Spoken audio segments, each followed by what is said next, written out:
हजुर यो हाम्रो यो धर्म संस्कार र संस्कृति बचाउनको लागि धर्म रक्षति रक्षित भन्छ। तपाईले रक्षा गरेको धर्मले मात्रै तपाईको रक्षा गर्ने हुँदा हामी हाम्रो धर्म, हाम्रो संस्कार, हाम्रो संस्कृति बचाउनको लागि हिँडेको छौं। यतिखेर हामी पशुपति क्षेत्र विकास कोषभित्र रहेको छौं। हाम्रो भाषा, हाम्रो धर्म, संस्कार र संस्कृति सकियो।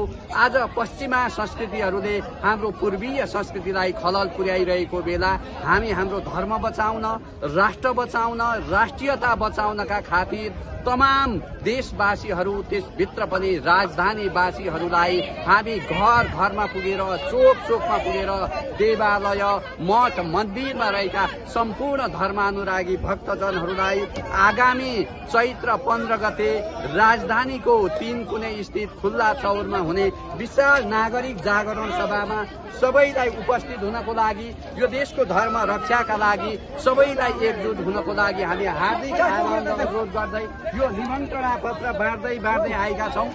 चैत्र 15 गते यहाँहरू सबैले, हजुर यो एउटा हाम्रो निमन्त्रणा पत्र, चैत्र